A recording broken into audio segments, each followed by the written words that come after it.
think about it. You never could have seen a Mr. Beast 10 years ago, even though he was creating 10 years ago, but you could never see him create an empire of $1 billion+ because just the distribution wasn't there, the tools weren't there, and the audience wasn't there. And so I just think about, okay, if Mr. Beast exists in 2023 in the way he does today, it's like, man, you're going to see someone probably 10x the size of Mr. Beast in, I don't know, in 5 years, 10 years.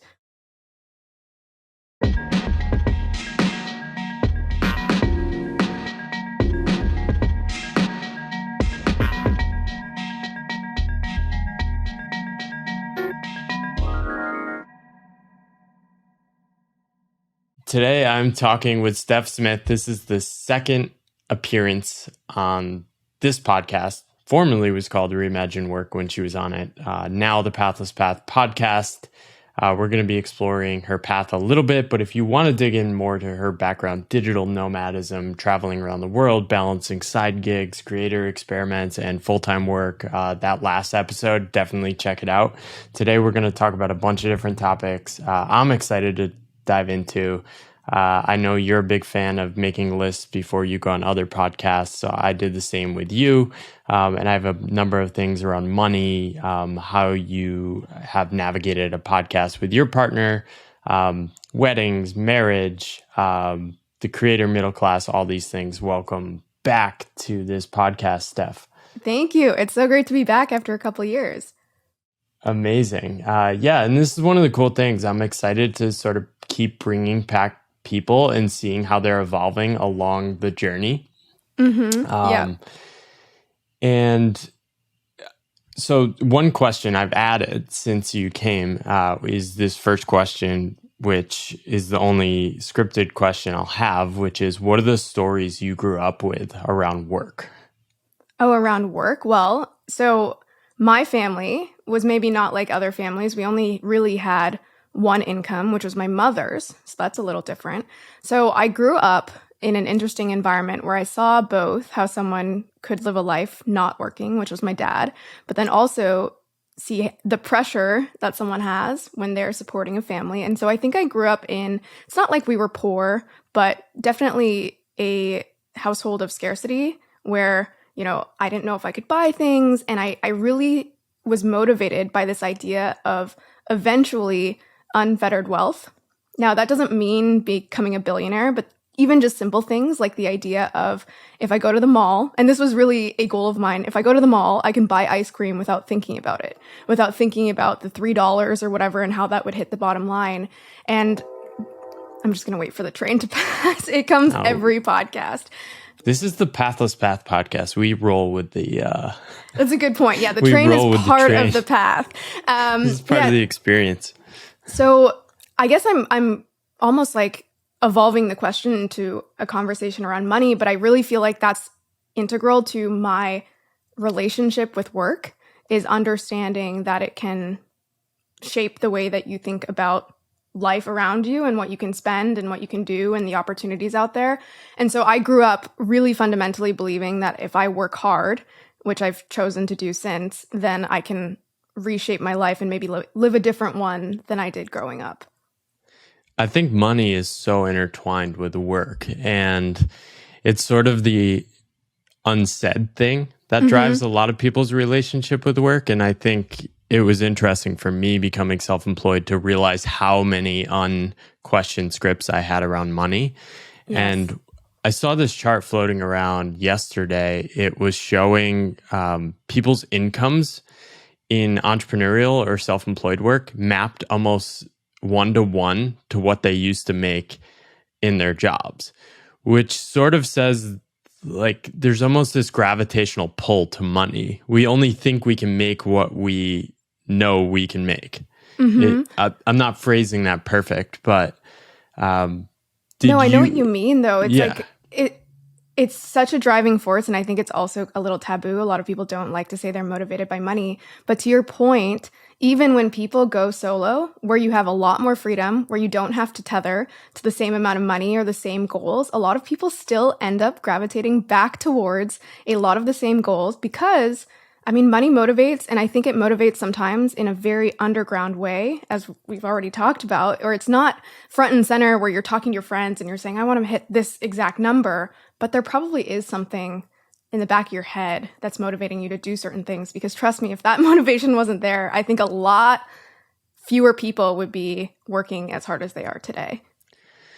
Yeah, when I left, I think I discovered I had a money equals bad script in my head that I just had not interrogated.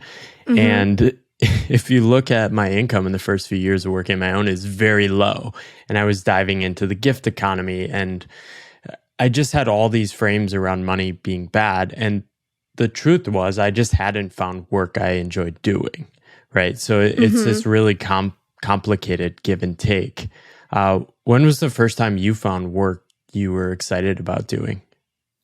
Pretty early on. I think, I've found myself in all different types of roles. I did my degree in chem eng, and then I was in business consulting and then marketing. Now I'm a podcast host. And then even on the side, I, taught myself to code. And I think, I'm not sure where this started, but I think really early on, I just really enjoyed learning new things. And so that obviously spanned many different jobs. Even my first full-time job was in this pretty classic business consulting role where you spend all day in Excel, and most people would find it horrendous. I loved it. And so I guess early on, I found that you really can enjoy your work and make money. And I never really struggled with that.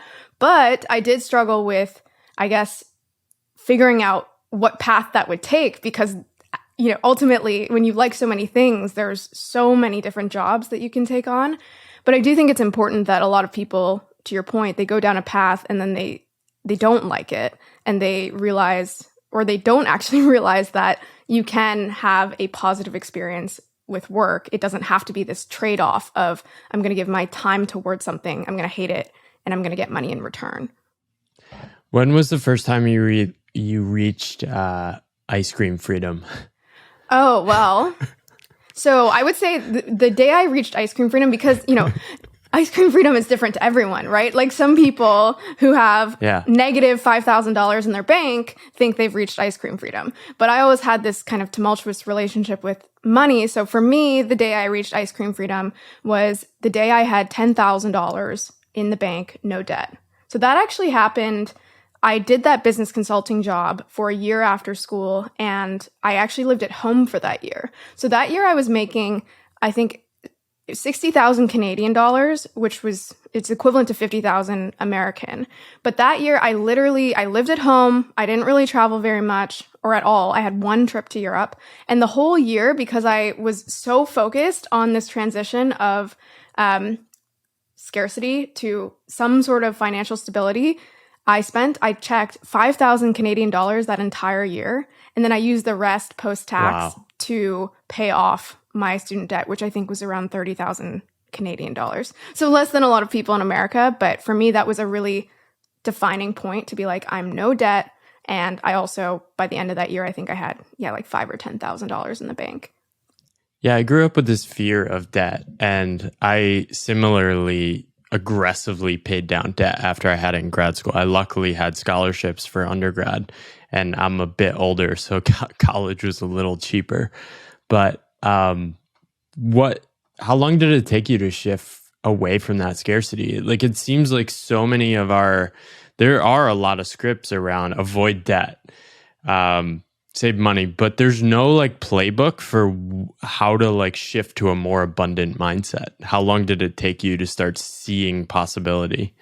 Well, I would say there's still many remnants of that scarce mindset. Yeah. For example, even though I've read certain finance books like Random Walk Down Wall Street, Simple Path to Wealth, I've read parts of both of those. I've done the work to understand technically what you should do with your money. And I still really struggle to invest it, for example, because there's a scarce mindset of, well, if I just keep it in cash, like I know I'm technically losing more by doing that, but there's this mental frame of if I put it in the market, well, it could go down not just 7%, it could go down 30%, 50%. And of course, in the long term, it doesn't. Again, I know intellectually what to do with my money, but I still really struggle with it. I still have this scarce mindset, and I've made six figures for many years now, and it's still extremely hard to, spend more than like $30 on a shirt or a piece of clothing.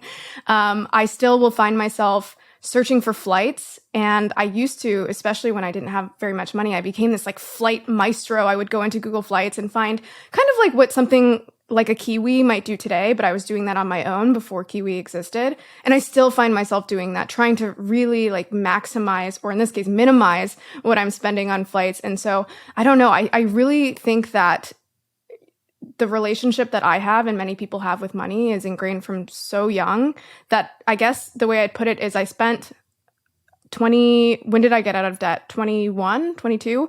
I spent 20 plus years with a mindset of scarcity. And so it wouldn't surprise me if it takes many, many years to get out of that. Yeah, it's something I've still struggled with too. And I have a variable income. I haven't had a full-time job in 6 years. And even though I've done well in the last year, it was really scary for me to both spend more and invest more.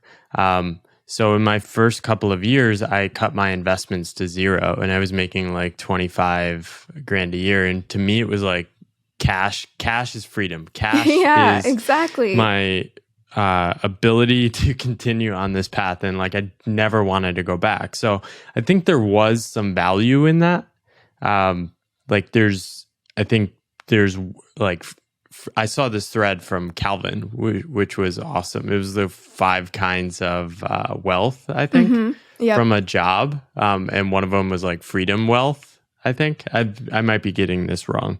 But I was like, oh, that's really interesting. Because I think I was valuing some of that and having more cash. And there's actual wealth in that I can turn into like time and leisure and just ability to spend time with my wife, which was abundant in the first few years of our relationship.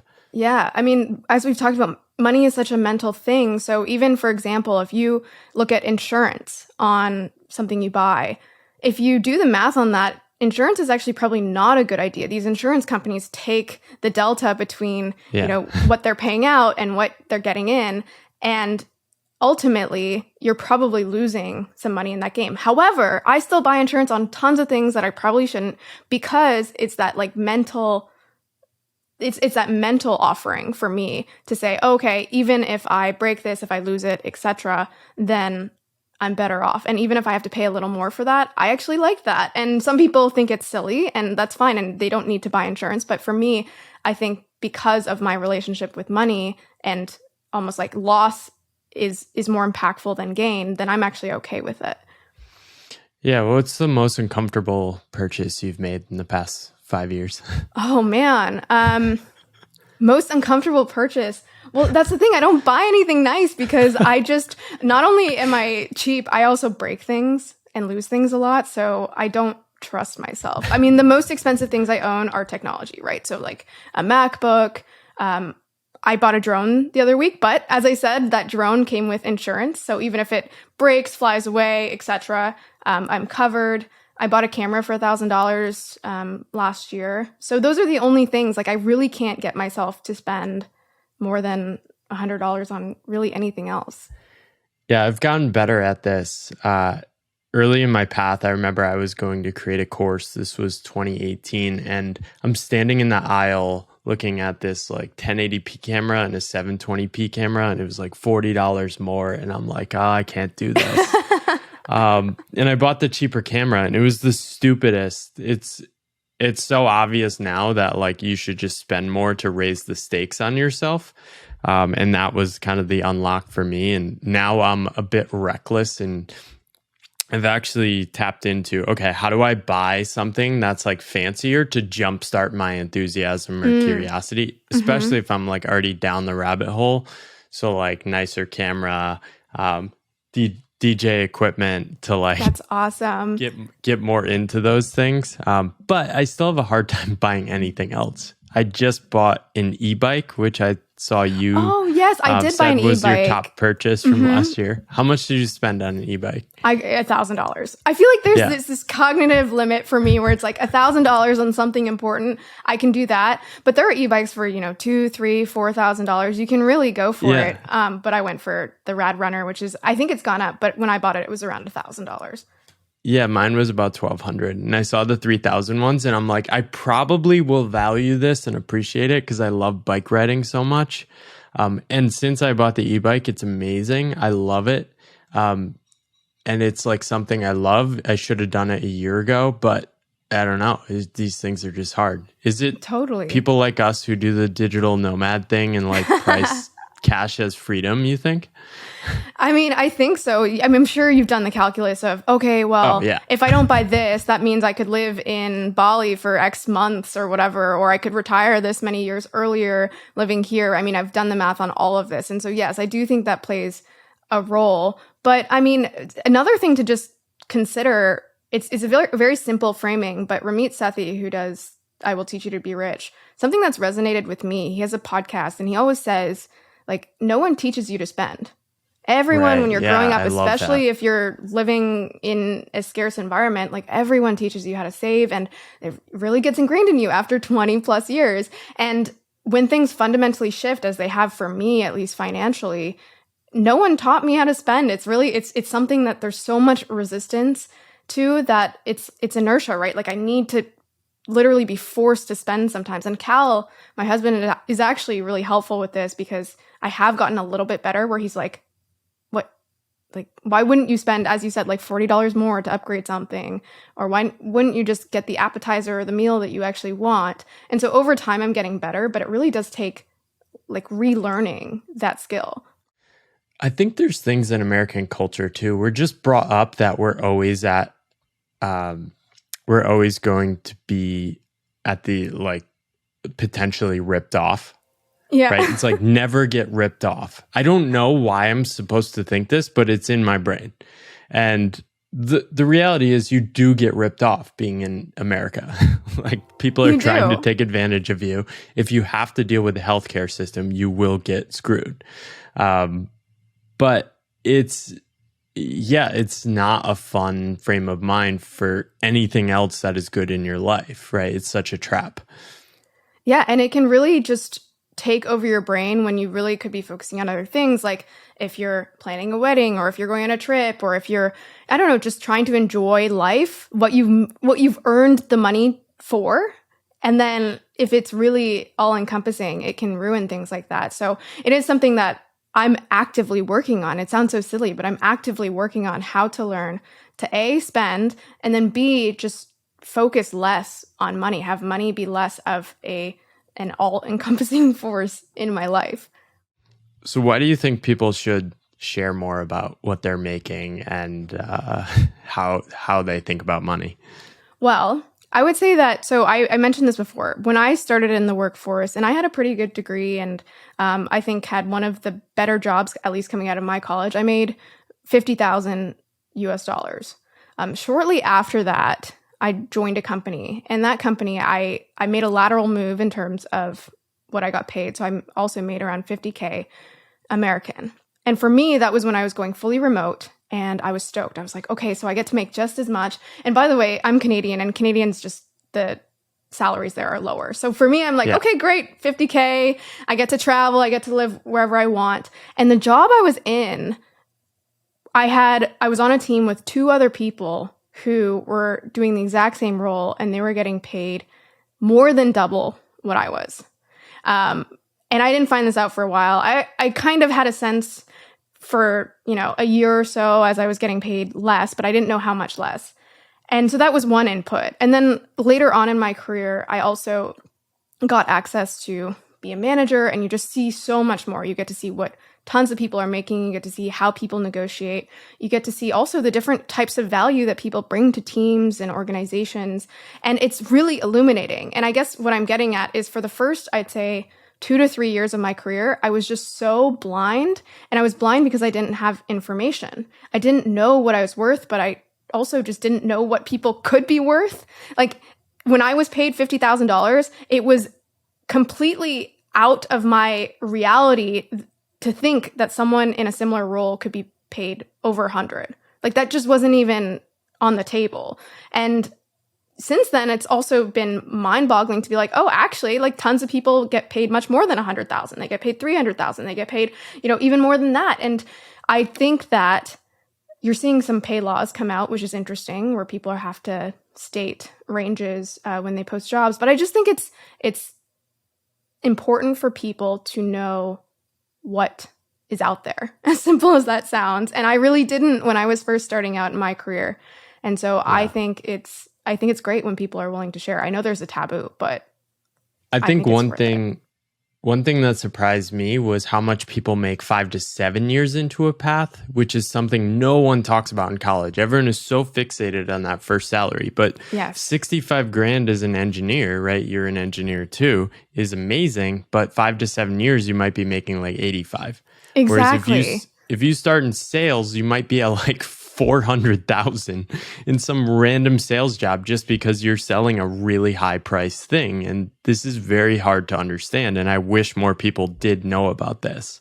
Exactly. I mean, it's just crazy. I even talk to friends back home and I see like just how much information scarce they are. Like they just don't know what they could be making and they don't know what other people are making because I think being in management really does change the game because you just get access to so many more data points. And if you haven't entered that, then all you know really is what your salary and the few people who have opened up to you about theirs. So once you found out people were making more money than you and you can there's room to bend reality here, how did you start playing the game a little more? Well, I think within that job, I asked for more. It took a while to get more, but I did have a place to be like, oh, I actually am contributing just as much as these other people. And so slowly and surely, I made my way up. It would be great, by the way, if at that point they were like, oh, yeah, actually, let's just, bump you to what everyone else is making. But companies don't tend to work that way. But I think for me, it opened up my eyes into what I could ask in future roles. I should also say my first 2 jobs that I ever took, I didn't negotiate at all. So it's not necessarily like these companies were screwing me and saying, we know we can offer more and you're asking for more and we're saying no. I just never asked. And so every future job I became better at negotiating to the point that Calvin is a very good negotiator. And, if someone who happened to hire me later is listening to this, they might laugh because what we would do is I felt really uncomfortable negotiating. I think it's just I'm kind of non-confrontational in that sense. It makes me really uncomfortable to ask for more money. And so what we would do is I would talk to the person if I knew there was a negotiation, whether it was in a company or entering a new company, and I would make sure that I didn't agree to anything on the spot. And so Calvin would literally be his ear would be to the door listening to what I'm saying. And then I would be like, okay, I would make sure to say, I need some time to think about this, or can I come back to you tomorrow or whatever? And then I would go rush to him and I would tell him, this is what we said. And he obviously heard exactly what I said. And he was like, okay, you can do these things better, but also make sure to ask for X, or like next time you talk to them, make sure to say this exact line. And it was so uncomfortable so many times because it's like, no, I can't say that. Are you sure I can ask for that? And every time, I mean, he's easily made me like 6 figures plus in extra income just by teaching me or coaching me to say certain things. So yeah, I think that was another part of it, is as silly as it sounds, it's just like knowing what you can ask for, which by the way, on the management thing has helped a lot because you do as a manager encourage those people who have the gumption to be like, I deserve this, or like, I'm going to leave if I don't get whatever. And you're like, oh, wow. Okay. I guess people do this. And so you realize that it's not such a crazy thing for you to do, if that makes sense. Yeah, it's funny once you realize the people that do that. There's always people that do that at every company. And once you realize they exist and they act this way in every aspect of your life, you're like, oh, there is like a game being played. Yeah, I also think you hear all these people talk about how companies or teams are families. And when I was younger, I really did feel like that. I was like, oh my gosh, these people they treat me so well. And they did. But yeah, it's nonsense, this idea of like you bring value to a company, hopefully, and then they pay you for that value. And it's really taken time for me to reorient and be like, oh, if I'm bringing a ton of value to this company, it's actually only natural for me to ask for more if my value is increasing at the same time. So how did you think about money at this point? You you realized you could make more money. You asked for raises there. Were you aiming at trying to continue to increase your income through jobs? Well, it's been interesting for me because since 2019, I have said that I wanted to do my own thing next. But in every case, everyone keeps trying to hire you. I know. And it's not even just the money. It's more of just like a great opportunity. Like Sam coming to me and being like, I have this new product trends. I had been a hustle reader for a long time. I was like, I can't not do this. And I feel like every opportunity, even at HubSpot, we got acquired. And then I was like, oh, maybe I'll leave now. But then they came to me and they're like, hey, can you build our creator program? And I was like, that's pretty cool that they're giving me this opportunity. And the reason I mention that is because every time that's happened, I've also been like, well, okay, this is like a new opportunity, more responsibility. It came with more money. But the money was never actually the driver, because after I hit 6 figures, I was stoked compared to, when I was younger. That was a huge amount of money. My mom, even though she was the single provider, I think never ended up making 6 figures, ever.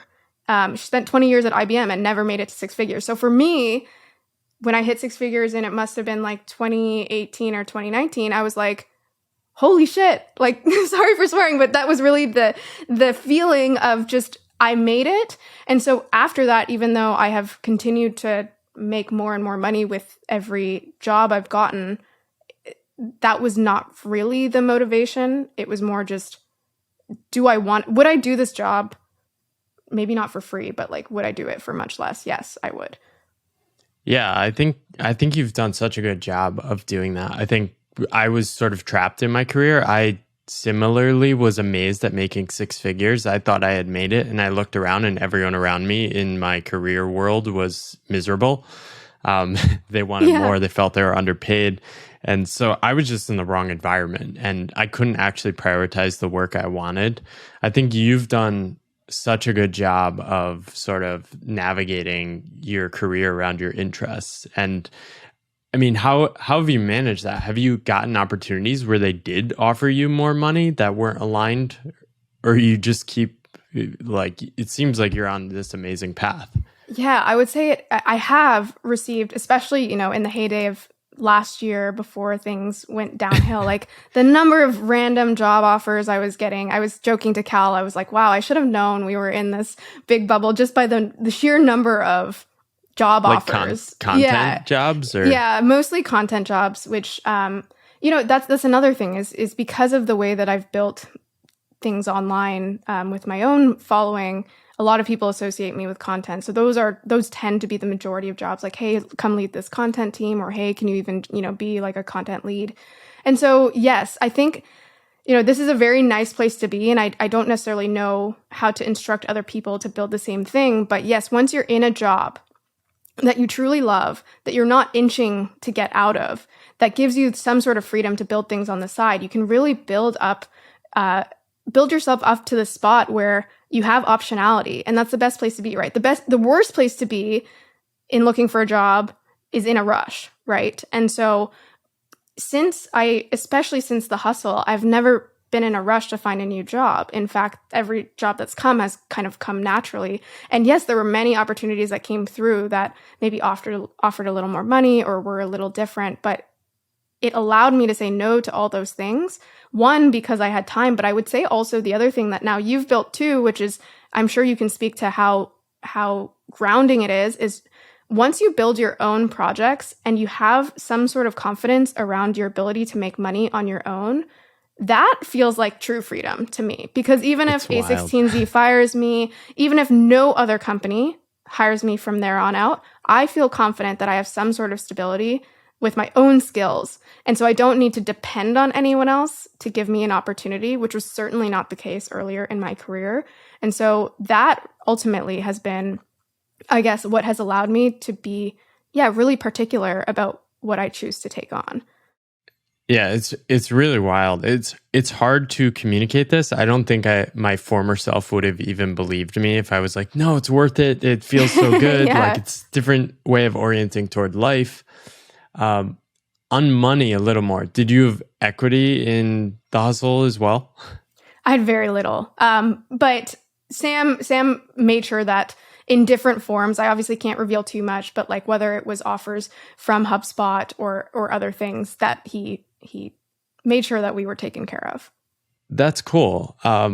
Was that a big driver for him?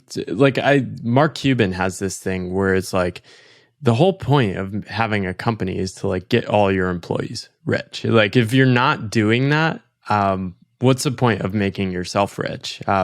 It seems like Sam does do a really good job of like taking care of his people and creating cool environments around that too. Yeah, I mean, I would say that I can only speak for myself. I don't know the details of other people's equity or things like that. But for me, I did feel like Sam honored the work that I had done at the company and valued it and made sure that, as I said, I was set up really nicely in several ways, including just like where I was left at HubSpot, which I think is important because many acquisitions, even if you're paid out well, you're like, well, I kind of want to leave this company, or I kind of feel like big head in Silicon Valley. Exactly. Like this thing that we built is like now gone. And I loved what we kind of were dropped into at HubSpot. So yeah, I think that's important. And I would also say that Sam has this thing that he likes to find people before they're quote unquote big. And then, you know, you've seen people like Trung just ascend. But what I would say is underrated there is one of the reasons I took the job at the Hustle is because I also recognized that there was so much value outside of just money there. It was the connections, but it was also the audience. Like all of our audiences benefited substantially from being at the Hustle. And you could actually probably argue that that value, if you were to translate it into some sort of money, was worth way more than the actual amount of money that we were paid out during our time at the Hustle.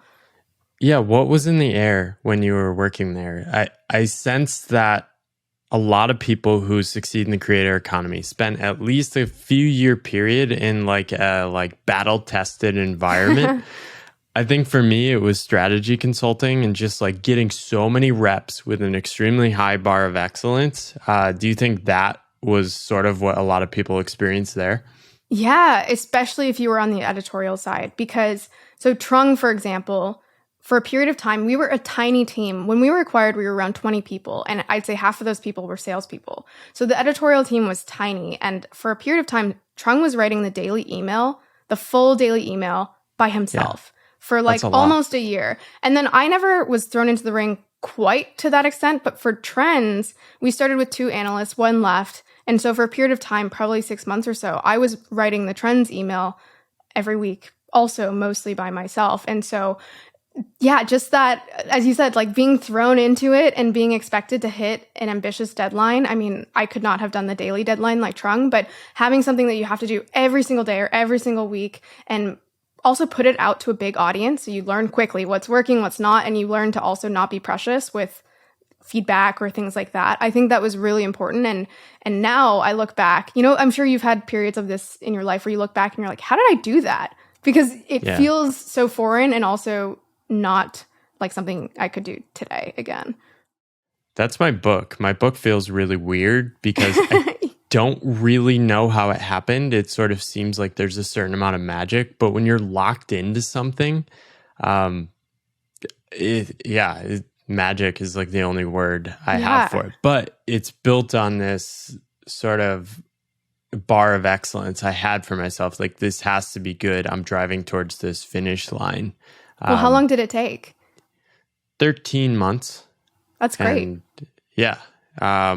But a lot of it was because I worked in consulting. I know how to drive toward a very ambiguous endpoint through like a vibe. I can like aim at a vibe I know is in the future, which I can't explain to anyone. Well, I mean, it sounds big, but I know what you mean where it's like, at least what it sounds like, you had a vision of something that you wanted to exist, and there's this messy middle of getting there. But as long as you knew kind of concretely what the end product would be, then you figured out a way there. How are you experiencing being a podcast host? This is sort of a new, I think people It's look at very your new. path. Yeah, people look at your path and they may think, oh, she's been around doing all these things, but podcasting is a whole new thing. I've found it very hard. I'm like 130 episodes in. I feel like I'm improving, but I feel like I still have so much opportunity to continue. And that's what makes it fun for me. How are you finding it? It's the hardest job I've ever had, but not for the reasons that people might expect. I mean, in some ways, it's the easiest job in terms of like, I'm not sitting in an Excel spreadsheet 14 Yeah. hours a day and just like grinding my brain away. But it's hard for many reasons. One is I think that people don't realize how difficult it is to be a host. And there are so many nuances of when do I cut someone off? What kinds of questions am I asking? What parts of my personality am I bringing to the table? Once I get the footage, how am I editing this? How do I keep people engaged? And it sounds so simple because when you listen to a podcast, you're often listening to it passively. So you're just like, oh yeah, ding, ding, ding. Like, what a great podcast or what a shitty podcast. And you don't realize the work that goes into it. And again, more of the psychology. It's not even like the nitty gritty of how this is being produced. It's just like, man, it's your interaction with a human. There's more of an art to that than a science. And as someone who's more, I would consider myself more left-brained, it's just so hard to hone it in. There's no right answer is what I guess I'm getting at. And tied to that, I don't know if you found this, but in other jobs, it's like very clear if I'm doing well or not. And if I'm not doing well, I know exactly how to curb things. Yeah. And for the most part, I've gotten good feedback, but I've just also gotten so many different pieces of conflicting feedback. Like, for example, the most common thing I get is, hey, you should either cut people off more, or I'm so happy that you don't cut off your guests and you let them talk. And I'm like, okay, what do I do with that? So I guess to answer your question, it's, like I said, the hardest job I've had, but mostly because there's truly no right answer to it. Yeah, conversations are a beautiful thing. There's a million degrees of freedom. So Yes. I have no idea where we're going next in this conversation as I'm saying this. And I think those pieces of feedback are actually not good. Neither of them. I think the key is to actually just get more reps. Yes. And with more reps comes more presence. And I think your intuition is what people are going to connect with, and your curiosity. And the more you can do that, the more people are not going to care which direction that is and whatever kind of feels right for you. Yeah, especially because early on, I talked to my guests about technology because I'm doing it on behalf of A16Z. But at first, I was like, okay, I need to make sure if I'm covering this guest, we cover this topic. I need to ask this question. And you're right that the more reps I've done, I think I've gravitated away from that. And it's been for the best because it comes across way more naturally. And I still end up covering the most important points. I've done the work beforehand, but I do think people gravitate towards more natural sounding podcasts. Yeah. And I've had to become more natural over time, but it's really just like practice and becoming more aware. Like, Yeah. I'll go like meta here for a second. So I had like written down, I want to talk to Steph about her relationship with money and how she talks about these things with Calvin. But then we went in this other direction talking about podcasting. And it was like, oh, I missed that opening. Yeah. And now I'm saying this as a way to just pivot to talking about how you talk about this with Calvin, which I think this is not a smooth transition at all, but you have this amazing podcast, Shit You Don't Learn in School, with your now husband, Yes. Calvin, which I think is awesome because me and my wife are creator, weirdo, self-employed couples, and we're making shit up as we go about how we live our life. So it's cool to hear how you two discuss these things. But it sounds like, I mean, he's helped you negotiate money. How has that relationship gone? Just in terms of like, how do you guys talk about living your life? I think that's a really cool topic. How do we talk about living our life? Well, that's a broad question. Well, I think like you have to, when you're on these paths, like being a nomad Oh, gotcha. and Yep. following self-employed paths, you're sort of having to figure out life from first principles all the time. Yeah. Right. And that's a feature often for people and why they stay on the path and not a bug. But it's really hard. And then adding a partner into it means you're doing one person's, the other person's, and the combined planning. Such a good question. No, I get it now. It's such a good question because, to your point, life is like this puzzle, and most of the people I find start the puzzle when it's like 90% done, and there's only so many pieces that they can drop in or change. But the way we've chosen to approach life is like, let's like just take the 80-90% of the puzzle that's already built and like let's just destroy it and throw it back in the box and shake it up and figure out like and get a new puzzle. And so yeah, doing that alone is hard to a degree, but it's easy because you have complete freedom to be like, work or travel or something else is my North Star and that's all I have to optimize around. But yes, when you have a partner, especially because, I mean, I don't have data on this, but you can let me know if you agree or not. I think that most people who choose to do what we've done, which is like chart our own path in many aspects of life, are a little more selfish. And I don't even mean selfish in a negative sense, but just we care about making our lives the best they can possibly be. And it's not to say that you can't do that with a partner, but what I'm getting at is when you smush two lives together, which inevitably have different priorities, there's sacrifices. And so I think for us, well, one, we now have a therapist, not because we're struggling, but just because she really has helped us understand this concept of what you said, which is like, there's like Steph, there's Calvin, and then there's like the whole. And that is almost like a separate entity that you need to optimize for at points. But I also think for us, it's about understanding what is the most important thing in each of our lives and understanding that we will make room for those things, but you also need to trade off for other things. So for example, he really wants to live in the US right now. And that has to do partially with being near family and friends. And I still have this like deep urge to travel a lot more. And so we still plan to do that at some point, but that's something that like I had to kind of trade off. But that ultimately wasn't my like number one thing that I'm optimizing for right now. So it is this balance, but I don't know. How do you guys think about it? Because you also are dealing with a lot of the same things and you're not just two, soon you're going to be three, right? Yeah.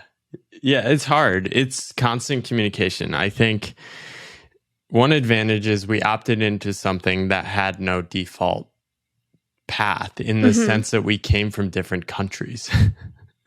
Right? Yep. So there is no home. We're living in a third location. We're in Austin, but our families are in like Connecticut and Taiwan. Yep. So we're pretty much always going to be disconnected from family. So by nature of our relationship, we have to create our own path at all times.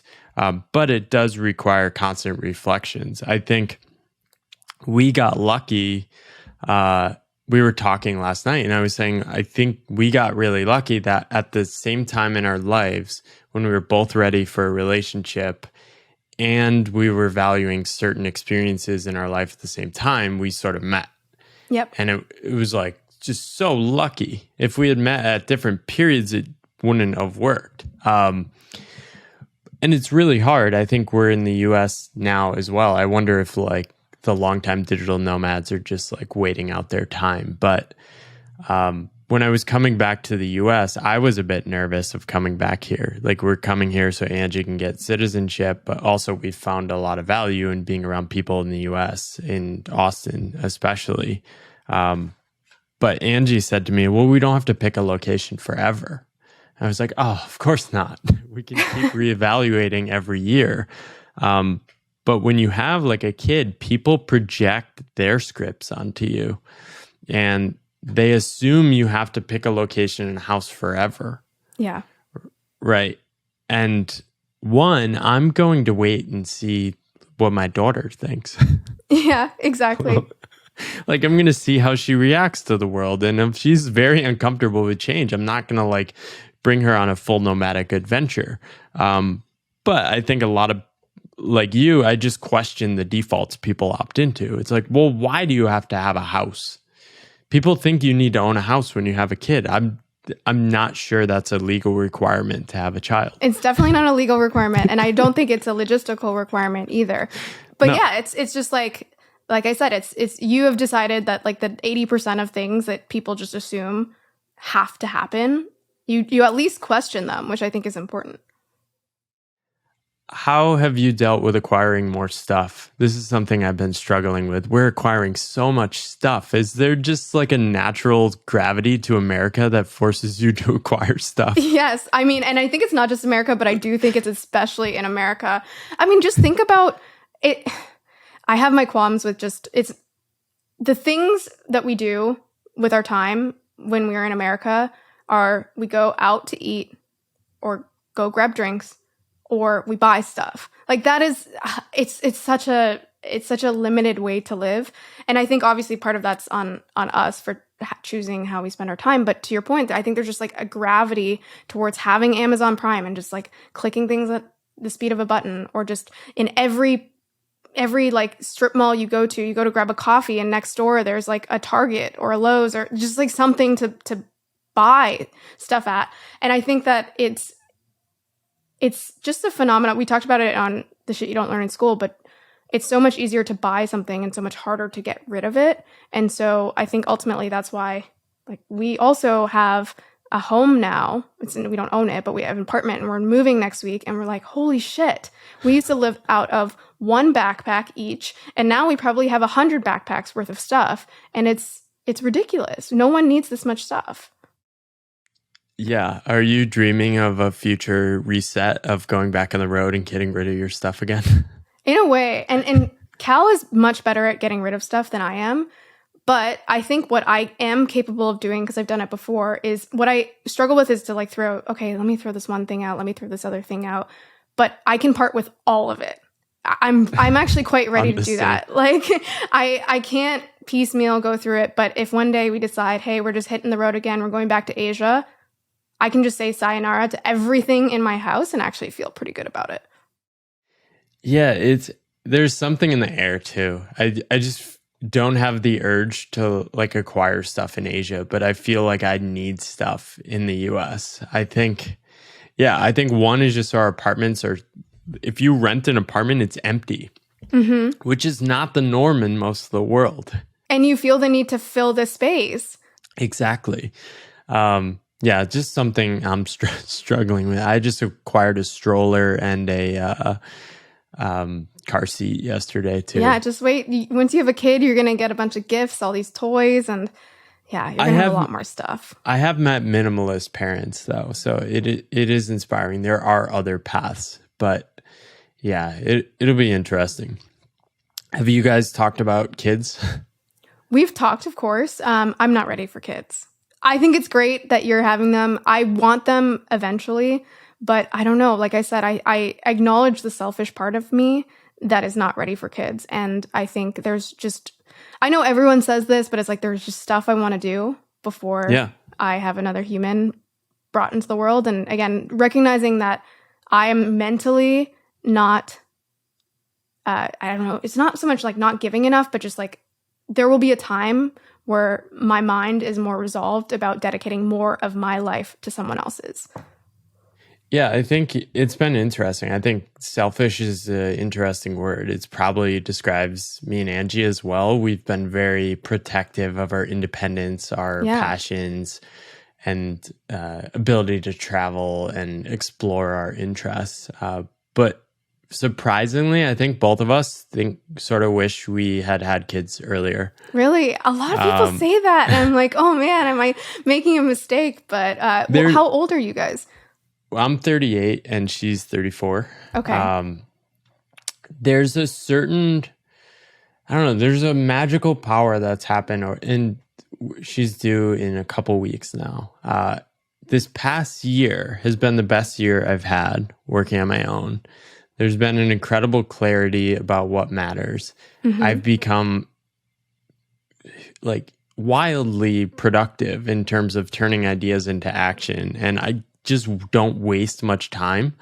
I don't know. It just could be timing of my path too, but everything is just like coming into focus and seems simpler. And it also is like, all right, there's going to be people worry about like, oh, what are you going to do when you have a child? But like now having a child, it's like, oh, we'll just protecting and taking care of the child is obvious and clear as an aiming like mission or priority. I'm not trying to change your mind, just kind of sharing what I've no. learned. I mean, I've heard similar things from many people of differing ages. And I think I've always known from when I was a kid to now that I've wanted kids. Like I know some people have the opposite perspective and then eventually they switch. So I've always known I've wanted kids. That's never been wavering for me. It's more of just the timing. Like when I was maybe 15 or so, I was like, oh, I'll definitely have kids before 30. And then I'm hitting 30 next year. And I'm like, I'm definitely not having kids before 30. So we'll see exactly where it lands. But I think you're right that many people who have kids just get this new clarity around what matters. And then also that funnels into basically every other part of their life and how they spend their time. Yeah, I think getting married, we got married 3.5 years ago, and then we were nomadic for a few years.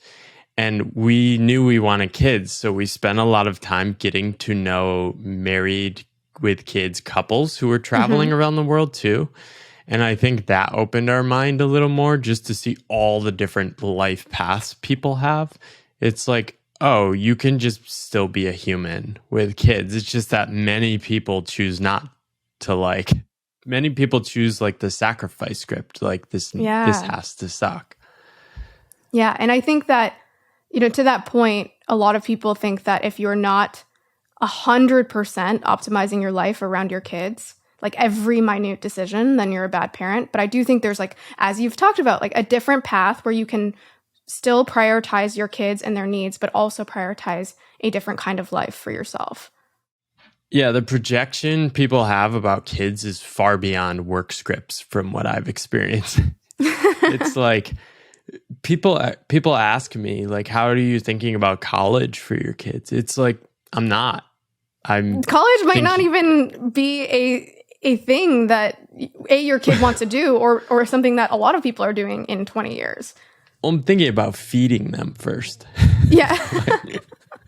I just don't think that far. But a lot of people think like that. They have these future worries, which are like, I think this is how people think about retirement too, is like, there's these future worries and like the solution life offers you is to follow this path in front of you. And this is the path that will solve these worries. And all these paths do is promise to make the worries disappear because everyone on the paths agrees not to talk about them. Yeah. Yeah. Also, like, I think maybe this comes from the fact that we've traveled a lot, but from my traveling days, I've learned not to look much more than 6 months ahead because just so much changes.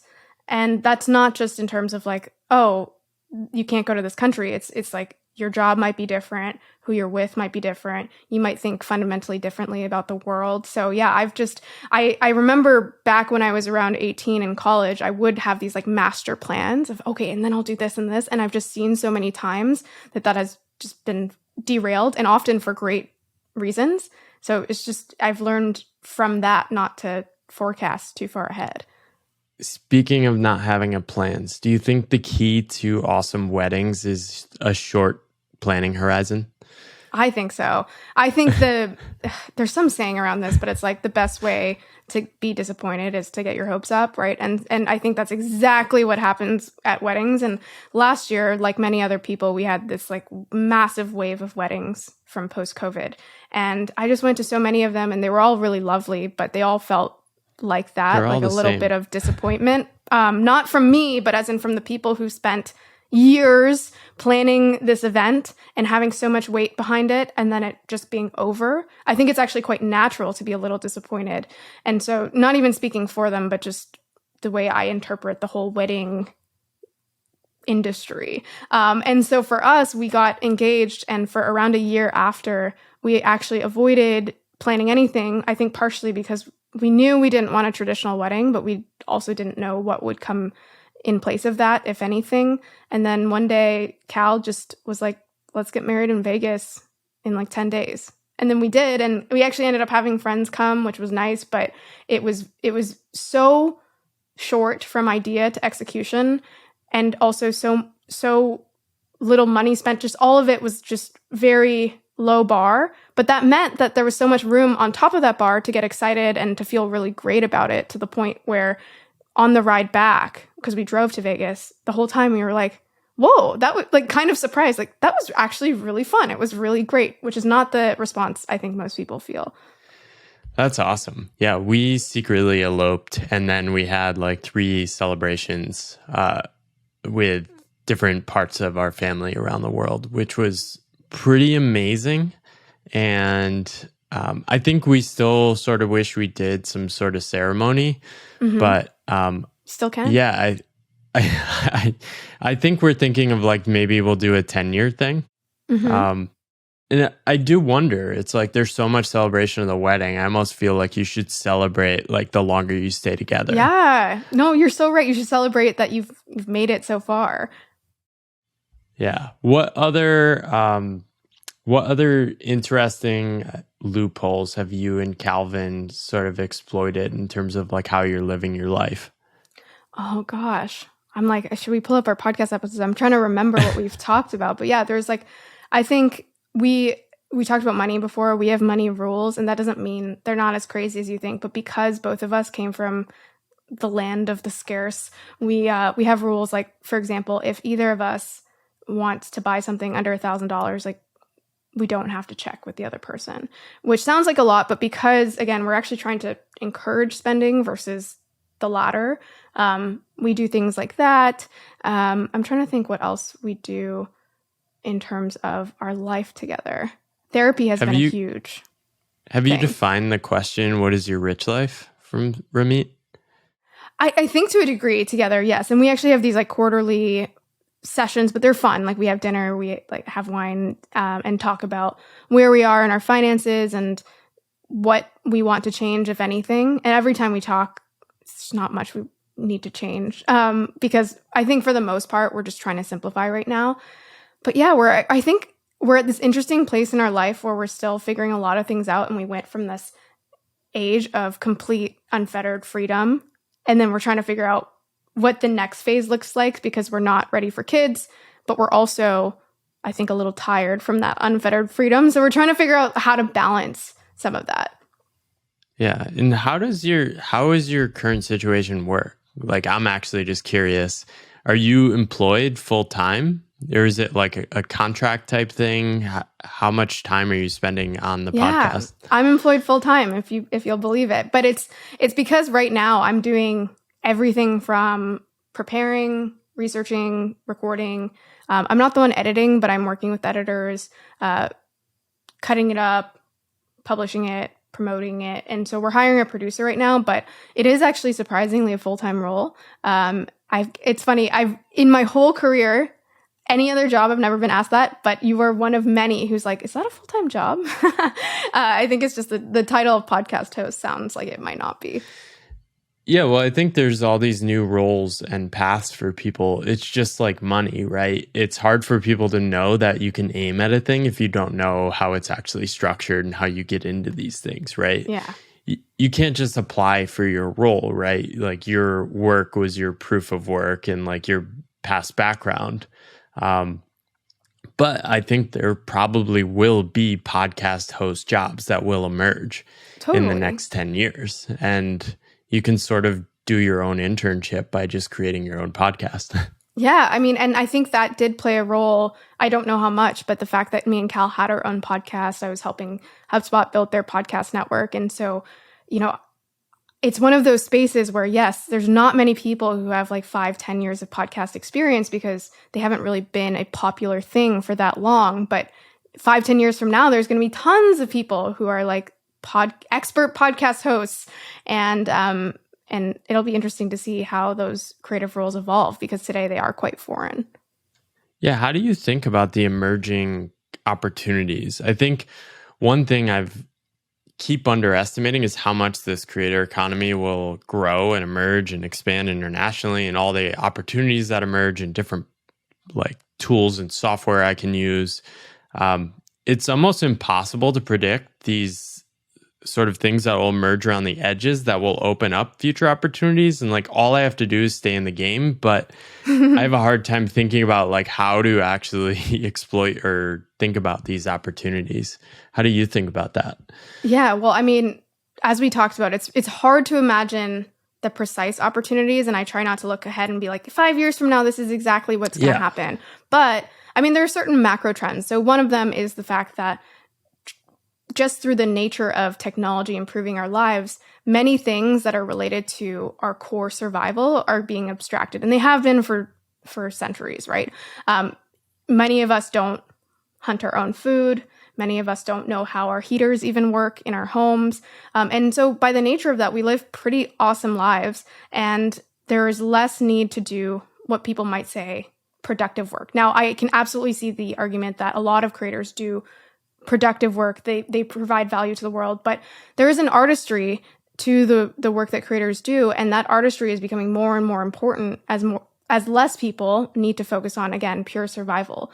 And that's exciting because a lot of people would much prefer to talk about this niche subject that they absolutely adore versus, picking rice in a rice field. And so with that, there's also the evolution of the tools, as you mentioned, that make it easier than ever to become a creator and also monetize as a creator. And so anytime you see a democratization of a particular skill or field, what you often see is just this huge ballooning of people who participate in that field. But ultimately, something that's important to keep in mind is that often just because there's more volume does not mean that all those people succeed.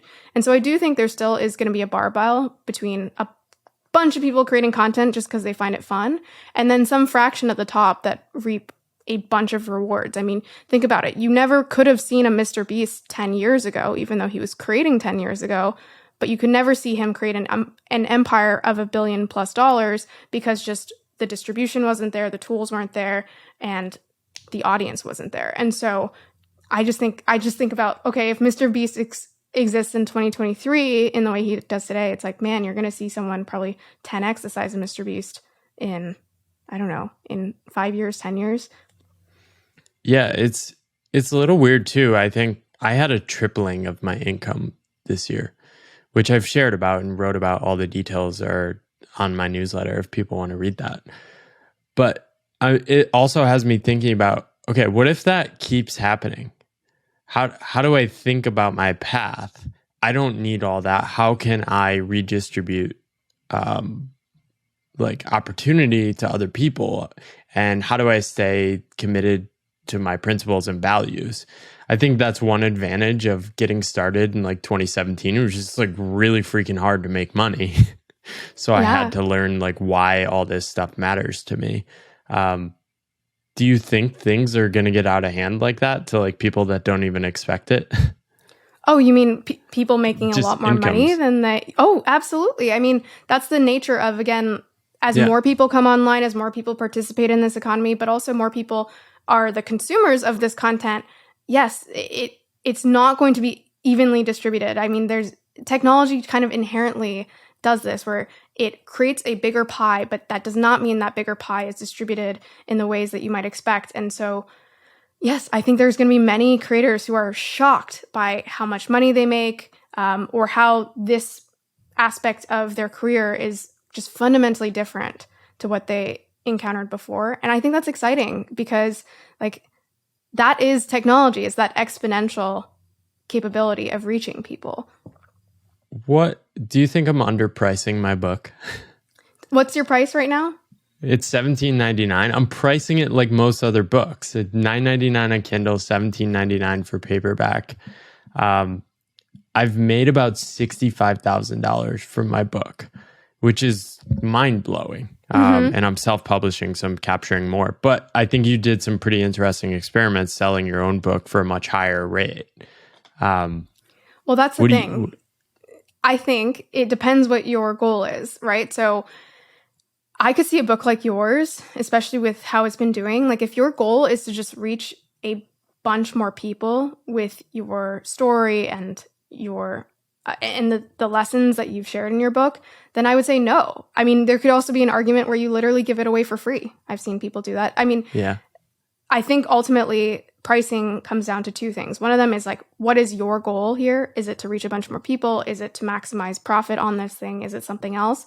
And then the second thing, which is actually very important, I talk about it in my book, is how much humans associate kind of like the what you might call the category that your book is, which is a book, in terms of pricing versus the actual value. And what I mean by that is it is outrageous, or many people think it's outrageous, to spend $200 on a book. But to spend $200 on a course, even if it's the exact same material, people are like, oh, that's reasonable. In fact, people spend $2,000 on courses, but people often spend $2,000 on cohort-based courses. And so the actual category, or like framing, packaging of your book matters more actually in terms of, I think, people's willingness to spend. And so I would say that if your goal is to increase your profit and increase the sheer dollar amount that you're getting from your book, then I would probably add something onto it and like rebrand it as a course. It doesn't need to be a cohort base. It can just be something that lives online, which is kind of what I ended up doing with mine. It's like priced at much more than $17 now. It started at $10, and it was because I added on more things over time, and it lives online more of a self-serve course than what I would call a book. Yeah, and that's part of what drove me to self-publish is I can't quite predict what the future opportunities can be, but I imagine they're going to be amazing. I just couldn't deal with the idea that a publisher would own my book. And it's going to be amazing just to see what opportunities emerge. And I think turning things into courses is really interesting. It kind of ties back to what we were talking about with money before. People are like, I can spend X on this, but I can't spend X on that. Like People literally drop $1 million on a house without seeing the house, and then they'll drive 5 minutes further for cheaper gas. Yes, exactly. My mom does that, the cheaper gas thing. But yeah, everyone has these weird habits based on what we think we should spend on things. And so, yes, I think genuinely your book probably does bring a lot more value than many courses out there. But just by the nature of it being a book, people are not used to spending more than $20, maybe $30 for a hardcover. But if you can repackage it in some way, then all of a sudden it's like, oh, $100 for a course? Like, what a steal, you know? If you weren't working full time, what do you think are some of the most interesting opportunities in the creator economy now? Well, is this what I would work on or what people, quote unquote, should work on? It could be either. I think I'm just trying to steal your amazing brainstorming ideas for myself as well. Well, I think ultimately, I know this is going to sound like a vague answer, but like there are so many opportunities to just take an existing domain and just add your own flair to it. And what I mean by that is like we've seen this so many times. Like The Hustle, it covered a large area, which was business and tech news, and they just did it in a slightly different way where it sounded like your friend was telling you the news, and it was sold for tens of millions of dollars. And so that's like the perfect archetype to just take any domain that you care about and that you know about and just make it more interesting. It's like what is something about business that I could write that like McKinsey would be too afraid to write? Or like what's the thing that CNBC covers every morning that I could do it in a more interesting way for people in Gen Z? I think that's like the easiest playbook. But then there's also so many, because we have worldwide distribution today, so many niches that people are not tackling well, that if you like really care about a subject, like I know people are talking about pickleball all the time these days. If you really care about pickleball, like get on that wave or insert other trend here. I also think a trend that will become way more prevalent, and I'm interested to see how people are creative with, is just like these anonymous influencers. There's tons of technology today that allows you to create these avatars, but a lot more realistic avatars. I think Lil Michaela is an example a lot of people know, but there's also a woman, Code Miko, for example, and she basically has this like full bodysuit that she's geared up, and then she represents herself as this creature, right? Or not a physical human online. And so I think there's going to be tons of opportunities like that, especially for people who want to be pseudonymous or not be related to their name. So I think that's an interesting space too. Yeah, and I'll link up. You gave a great talk where you highlighted some of this at the ConvertKit conference this past year, which is on YouTube. It's a really good comprehensive take on the creator economy. But yeah, it's so hard. I think I discovered this with writing about work. I just kept writing about work through my own lens, my own curiosity. And I realized like nobody was asking the same questions I was. Mm-hmm. And it sort of shocked me. And you expect that, oh, they'll eventually talk about it. It's like, no. And then you realize there are basically millions of different ways of talking about things that are undiscovered. And we get so distracted by seeing, oh, this person is doing like this, I'm going to do it like this. It's like, no, you need to channel your own curiosity. Paul, I do have to also jump because I know we're at we're 10, but I don't know if just knock my cough cap. Let's wrap. This was awesome. Thank you, Steph, for joining again, and loved all the topics we covered today. Yes, and congrats on your soon-to-be daughter. And we'll have to do this again once you're... This will get posted after the birth, so... Amazing. Okay, well, let me know if I can help with anything. But yeah, thanks again. And we'll have to just do this every so often. Check back in. Love it. Rooting for you, Steph. Keep going. Thanks, you too. All right. See ya. Steph had to jump, so I just want to make a quick shout out. Steph has some amazing ideas, some writing she's done for several years on her blog, stephsmith.io. Check it out. She's also on Twitter under stephsmith.io. Follow her. She's also hosting the A16Z podcast and is doing an amazing job over there. Check her out. And thank you so much for listening. If you enjoy this podcast, leave a rating, leave a review, support any way you can. Appreciate you. Bye.